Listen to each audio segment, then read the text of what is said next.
Au cours des dernières années, la Bible nous révèle trois phases ou séries de jugements envoyés par Dieu tout au long de la période de tribulation. Ces phases distinctes continuent de s'aggraver à mesure que la chronologie avance. Bien qu'une certaine ambiguïté existe avec certains des événements de la tribulation, assez facile d'avoir une idée de la façon dont tout se passe, plongeons-nous et comprenons ce que exactement les gens endureront pendant la période de tribulation. Les 7 sons, trompettes et coupes 7 sont un nombre important dans la Bible qui représente l'achèvement. Il est donc approprié que la fin de toute chose et le monde tel que nous le connaissons utiliserions fréquemment le nombre 7 il y a ces années de tribulation. L'Antéchrist régnera pendant 7 ans et en termes de jugement sur terre, il y a 7 degrés, 7 de trompettes, 7 de coups coupés. Juge ce regroupement continu du nombre 7 renforce l'idée que c'est vraiment la fin. Jean et elle, auteur de l'Apocalypse, écrit après une révélation donnée par Jésus-Christ. Nous l'utilisons pour déterminer l'avenir du monde. L'Église est mentionné dans les chapitres 1 à 3, l'enlèvement de elle, Église ayant probablement lieu dans Apocalypse 4. Les jugements qui ont lieu après l'enlèvement constituent la majeure partie du livre. Un rouleau est mentionné dans Apocalypse 5 et seul Jésus-Christ a l'autorité d'ouvrir ce rouleau sur lequel il est écrit les deux côtés montrent qu'il s'agit d'un parchemin lourd avec beaucoup de choses qui se passent à l'intérieur. Il est également dit qu'il a 7 sceaux afin d'ouvrir entièrement le parchemin et d'exposer tout le contenu à l'intérieur de chaque sceau. Il faut d'abord retirer le sceau numéro 1, un cheval blanc. Le sceau commence par ce qu'on appelle les 4 cavaliers de l'Apocalypse. Un cavalier est vu sur ce cheval avec un arc et il se dirige vers la conquête. Il reçoit également une couronne sur la tête. Beaucoup croient qu'il s'agit de l'Antéchrist. Cela aurait du sens parce que le cavalier du sceau numéro 1 semble imiter directement ce que nous recueillons du retour de Jésus dans Apocalypse 19:11. L'Antéchrist est censé être à la place du Christ. Il est donc logique qu'il fasse tout ce qui est en son pouvoir pour apparaître, pour être notre sauveur. Le diable n'est qu'un imposteur et est envieux du sceau de Dieu numéro 2, un cheval rouge. Ce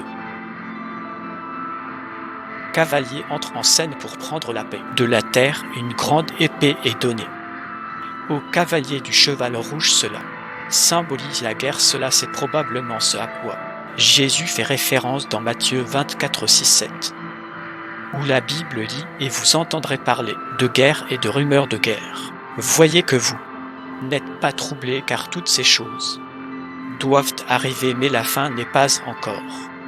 Pour la nation se lèvera contre une nation et un royaume contre un royaume, et il y aura des famines, des pestes et des tremblements de terre à divers endroits. » Sceau numéro 3, 1. Cheval noir, ce cavalier tient une balance, cela représente une grave famine, des choses qui cette fois coûteront une somme d'argent astronomique aux gens. Dépensera une journée entière de salaire en nourriture de base, juste pour survivre. Ce n'est pas difficile à imaginer. Même de nos jours, il devient de plus en plus cher juste de ramener des produits d'épicerie à la maison pour une famille. Le coût de chaque article augmente et la taille de la nourriture que vous recevez diminue. Imaginez à quel point les gens auront faim pendant cette période. Imaginez si une journée entière de salaire était consacrée à un bol de céréales. Imaginez si une miche de pain valait une semaine de salaire. Il ne fait aucun doute que les gens le seront. Fatigués et misérables en ce moment, non seulement à cause de la guerre, mais aussi du sceau de famine numéro 4, un cheval pâle. La couleur ici traduite par pâle peut être considérée comme le jaune ou le vert pâle. On pense que la couleur provoque des images de chair malade et mourante. Ce cavalier étant fait, on lui a donné un nom de mort et l'enfer. SLHAD suivrait cela. Représente sans aucun doute la mort majeure qui aura lieu à ce moment-là. Cela sera terrifiant pour les personnes qui sont en vie et qui s'accrochent à peine, car c'est la mort qui a le pouvoir de tué 25 à 5% des habitants de la Terre, avec des armes de famine, la peste et même des bêtes sauvages. C'est vraiment une scène qui sera si horrible qu'aucun roman ou film ne pourrait brosser un tableau aussi troublant du saut numéro 5 des saints, qui ont été tués pour leur la foi en Christ et vus au ciel. Ces gens reçoivent des robes blanches et on leur dit de se reposer. On les voit également implorer Dieu pour qu'il venge leur mort. Le fait que nous voyons ces gens suggère que beaucoup de gens seront sauvés pendant la période de tribulation. Beaucoup de gens se repentiront probablement et feront confiance à Dieu. Cela pourrait être dû à de nombreuses raisons différentes dont nous parlerons dans un instant. Je pense qu'un facteur majeur est certainement le fait que toute la mort et le chaos qui les entoure en inciteront beaucoup à rechercher notre sceau de sauveur numéro 6 grand tremblement de terre. Et ténèbres, l'apôtre Jean nous raconte les choses incroyables et non comestibles qu'il voit dans Apocalypse 6. 12 Si j'ai regardé quand il a ouvert le 6e sceau et voici, il y a eu un grand tremblement de terre et le soleil est devenu noir comme un sac de cheveux, la lune sont devenues comme du sang et les étoiles du ciel sont tombées sur la terre comme un figuier laisse tomber ses figues tardives lorsqu'il est secoué par un vent puissant. Puis le ciel s'est retiré comme un parchemin lorsqu'il est enroulé et chaque montagne et chaque île ont été déplacés hors de son lieu et les rois de la terre, les grands hommes, les hommes riches, les commandants, les hommes puissants, chaque esclave et chaque homme libre se cachaient dans les grottes et dans les rochers des montagnes et disaient que les montagnes et les rochers tombent sur nous et nous cachent le visage de celui qui est assis sur le trône et de la colère de l'agneau. Un terrible tremblement de terre provoque la division de la terre et les montagnes et les îles se déplacent. Un tremblement de terre majeur suffirait à effrayer n'importe qui, mais la peur ne fait qu'augmenter à mesure que les gens lèvent les yeux pour voir. Le ciel semble disparaître, le soleil s'assombrit et une lune de sang, car beaucoup de ces jugements de la fin des temps reflètent les fléaux que nous voyons dans Exode. Ces ténèbres ressemblent à l'obscurité que on peut ressentir dans cette histoire du 6e sceau. Les gens sont ressentant vraiment les ténèbres qui ont rempli la terre. Chaque personne vivant a tellement peur à ce stade qu'elle se cache dans les rochers, implorant une couverture et un bouclier contre les yeux de Jésus-Christ. Maintenant, entre le 6e et le 7e sceau, nous constatons que dans Apocalypse 7, 2 événements importants ont lieu. La première chose que nous voyons est que 144 000 Maldés, enfants d'Israël, sont scellés. Remarquez que ces Israélites sont nés de nouveau. Il est dit qu'ils sont des serviteurs de Dieu. Je crois que ces 144 000 hommes continuent à prêcher l'évangile et être un témoignage pour ceux qui sont encore en vie sur la terre. Cela se produit dans le même chapitre. Immédiatement après avoir vu le plafond des 144 000 hommes, nous voyons une multitude de personnes arriver au ciel. C'est le deuxième événement important. Apocalypse 7, 9, 10 dit qu'après cela, je regardais et voici une grande multitude que personne ne pouvait compter, de toute nation, de toute tribu, peuple et langue, se tenant devant le trône et devant l'agneau, vêtus de robes blanches avec des branches de palmier dans les mains et criant avec le salut à voix haute appartient à notre Dieu qui est assis sur le trône et à l'agneau. Il y a un si grand nombre de personnes qui arrivent au ciel que personne ne peut même le compter. C'est un bon endroit pour parler du salut pendant la tribulation, même si beaucoup de gens le feront bien sûr mourir pendant ces années. Les Écritures nous disent également que beaucoup seront sauvés. Je pense qu'il y a de multiples facteurs qui font que celui-ci est bien sûr l'un des 144 000 enfants d'Israël. Une autre raison est que la destruction autour de les a humiliés à un tel point de repentance, comme je viens de le mentionner. Un autre facteur qui, je crois, aura des conséquences néfastes sur les gens et qui lisent la parole de Dieu ou se souviennent des chrétiens qui ont une influence sur leur vie.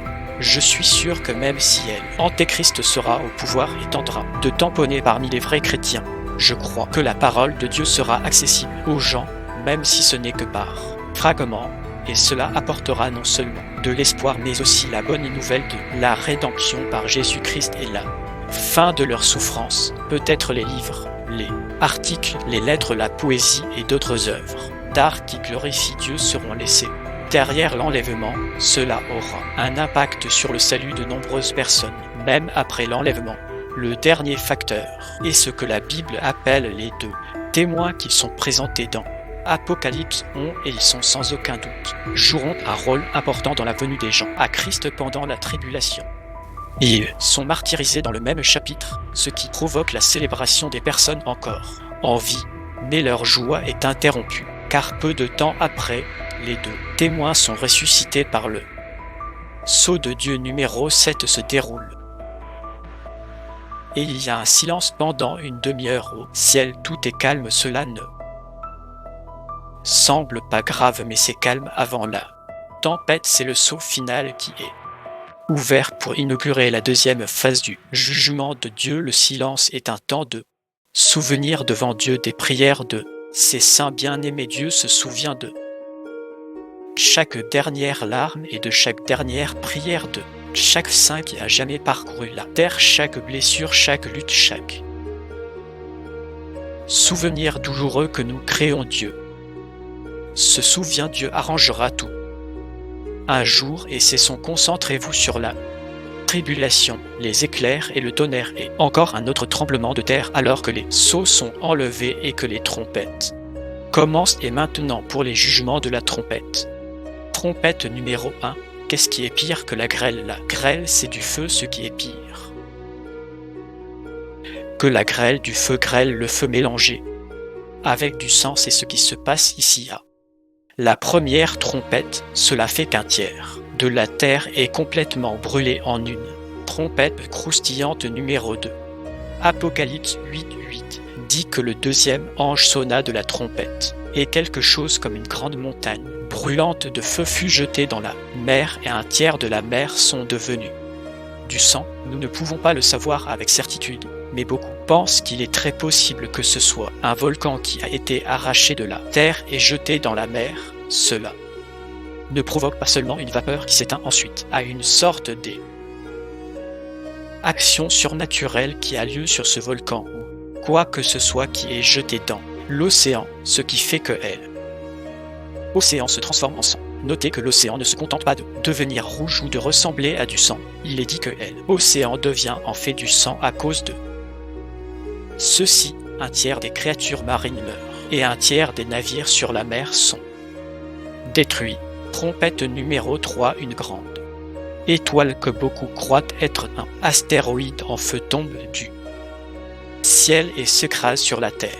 Elle tombe sur un tiers des rivières et des sources. Cela tombe sur l'eau potable fraîche. Cette étoile s'appelle l'absinthe et beaucoup de gens meurent en buvant cette eau qui devient amère. Trompette numéro 4. Cela ressemble beaucoup au sceau numéro 6 qui provoque les ténèbres. Cette trompette provoque encore plus d'obscurité qu'il n'y avait auparavant. Un tiers du soleil est frappé, un tiers de la lune et un tiers des étoiles, ce qui fait que le jour et la nuit produisent tous de 33% de lumière en moins qu'ils ne produisent déjà à ce stade. Comme nous le voyons à travers la tribulation, les choses continuent de devenir de plus en plus sombres, littéralement et métaphoriquement. Trompette numéro 5. Cette trompette fait tomber une étoile du ciel que l'on croit être un démon ou peut-être très probablement Satan lui-même. Il a donné une clé de l'enfer ci-dessous où il ouvre littéralement un portail vers la fumée de l'enfer se gonfle comme une fournaise suivie de sauterelles qui sont bien pires que les sauterelles que nous voyons dans le livre de l'Exode. Ces sauterelles commencent à nuire à toutes les plantes et quiconque n'a pas le sceau de Dieu, comme les 144 000 que nous avons vus tourmentent les vivants pendant 5 mois, et la douleur qu'ils infligent est comme être piqué par un scorpion.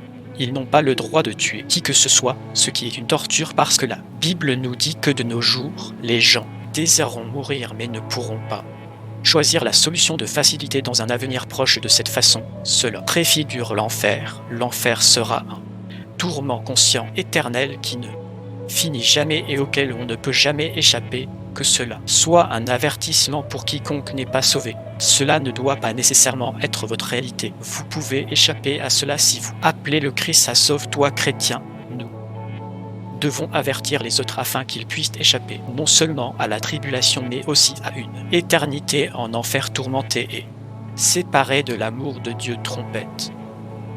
Numéro 6. Les 4 anges liés dans elle, Euphrate, sont libérés. Ce sont des démons qui ont été préparés par Dieu. En ce moment même, ils dirigent une armée de 200 millions de cavaliers et leurs chevaux ont la capacité de libérer du soufre et de la fumée de leur bouche.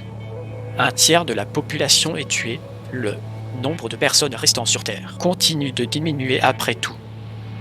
3 événements horribles qui ont eu lieu jusqu'à présent. Comment agiront les humains restant sur Terre? Apocalypse 9, 20 à 21 nous dit que le reste de l'humanité qui n'a pas été tué par ces fléaux ne s'est pas repenti des œuvres de ses mains, ni n'a renoncé à adorer les démons et des idoles d'or et d'argent et de bronze et de pierre et de bois qui ne peuvent ni voir, ni entendre, ni marcher, et qui ne se sont pas repentis de leur meurtre ou de leur sorcellerie ou de leur immoralité sexuelle ou de leur vol même.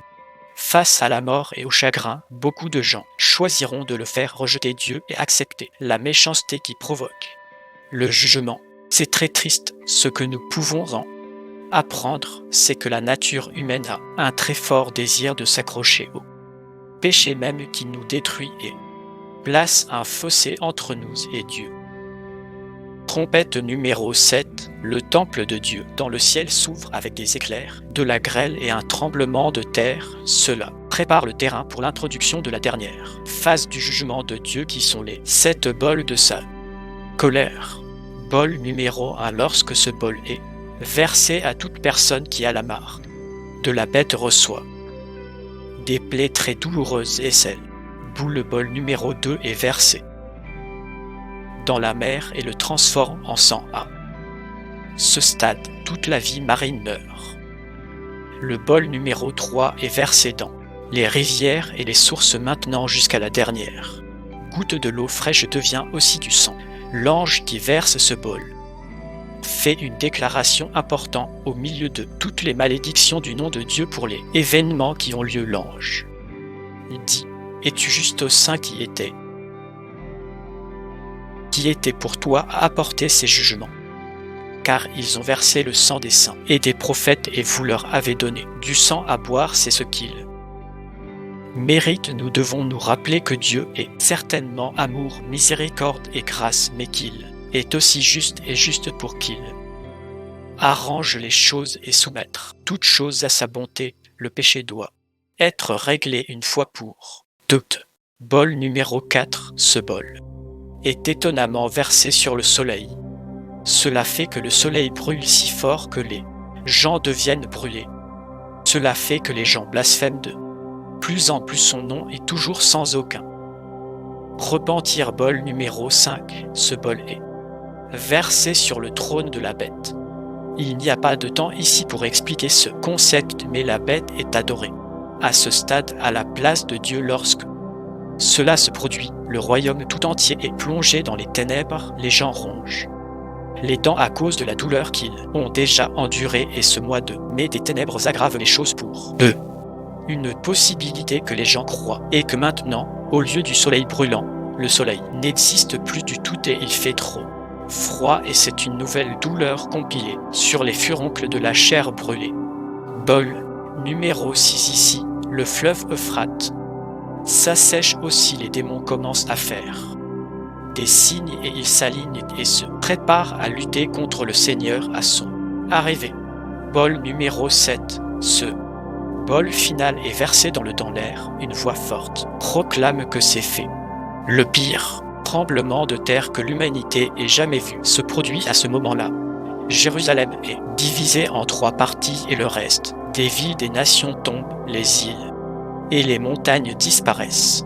Il y a une destruction totale tout autour du peuple. À gauche crient encore des blasphèmes à propos de Dieu, et des grêlons pesant environ 100 livres commencent à tomber sur eux après tous ces jugements.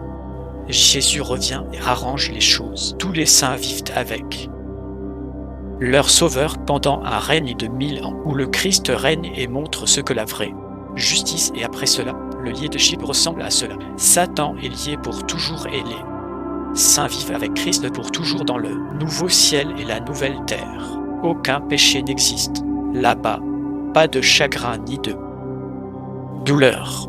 Si vous n'êtes pas sauvé, vous pouvez régler cela aujourd'hui en admettant votre péché devant Christ et en demandant lui pour vous sauver si vous êtes sauvé. Utilisons tout cela comme motivation pour atteindre les perdus. Toutes ces choses que nous avons regardées sont directement devant nous. Elles pourraient facilement se produire au cours de notre vie ou commencer à tout moment. Nous ne pouvons pas nous permettre de permettre cette erreur que nous n'avons pas vu remuer nos cœurs pour atteindre les gens